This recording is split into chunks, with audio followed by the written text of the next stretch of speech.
Indian cinema ఇండస్ట్రీలో ఎంతమంది దర్శకులు ఉన్నప్పటికీ రాజమౌళిని టచ్ చేసే దర్శకులు మాత్రం లేరనే చెప్పాలి. ఎందుకంటే ఆయన చేసే సినిమాలు విజువల్ వండర్గా తెరకెక్కడమే కాకుండా భారీ ఎమోషన్స్తో కూడుకొని ఉంటాయి. తద్వారా ఆయన సినిమాలని సగటు ప్రేక్షకులందరూ 1-2 సార్లు చూడటానికి ఇష్టపడుతుంటారు. అందువల్లే ఆయనకు భారీ కలెక్షన్స్ రావడమే కాకుండా స్టార్ డైరెక్టర్గా కూడా ఆయనకు ఎక్కువ గుర్తింపును సంపాదించుకున్నాడు. తెలుగు సినిమా ఇండస్ట్రీలో తనకంటూ ఒక ప్రత్యేకమైన మార్కెట్ను ఏర్పాటు చేసుకున్న దర్శకుడు రాజమౌళి. ఆయన చేసిన ప్రతి సినిమా ఇండస్ట్రీలో మంచి విజయాన్ని సాధించడమే కాకుండా ఆయనకంటూ ఒక ప్రత్యేకమైన ఐడెంటిటీని కూడా ఏర్పాటు చేసి పెట్టాయి. తను చేసిన ప్రతి సినిమా ఇప్పటి వరకు సూపర్ సక్సెస్ని సాధిస్తూ ముందుకు సాగుతోంది. ఇప్పుడు ఆయన మహేష్ బాబుతో పాన్ వరల్డ్ సినిమా చేస్తూ ఉండడం విశేషం. ఈ సినిమాతో హాలీవుడ్ రేంజ్ సక్సెస్ని అందిస్తానని మహేష్ బాబుకి మాటిచ్చినట్టుగా తెలుస్తోంది.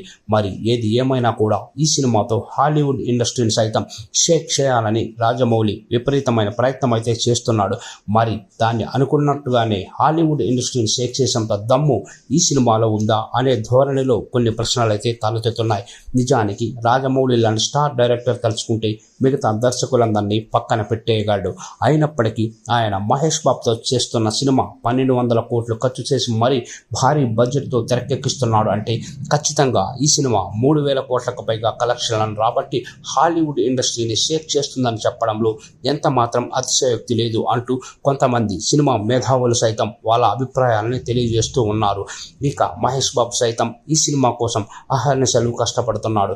రాజమౌళికి మహేష్ బాబుకి సెట్ అవ్వదు అంటూ చాలా రోజుల నుంచి కొంతమంది కొన్ని కామెంట్స్ చేస్తున్నప్పటికీ రాజమౌళి మాత్రం మహేష్ బాబుతో చాలా సింపుల్గా సినిమా చేసుకుంటూ ముందుకు సాగుతున్నాడు అంటూ కొన్ని వార్తలు అయితే బయటకు వస్తున్నాయి. రీసెంట్గా ఒక భారీ షెడ్యూల్ని కంప్లీట్ చేసుకున్న ఈ సినిమా మరో నెల రోజుల తర్వాత రామోజీ ఫిల్మ్ సిటీలో భారీ సెట్ వేసి అందులో ఫైట్ సీక్వెన్స్ని కూడా తెరకెక్కించాలనే ఉద్దేశంతో ఉన్నట్టుగా వార్తలు అయితే వస్తున్నాయి.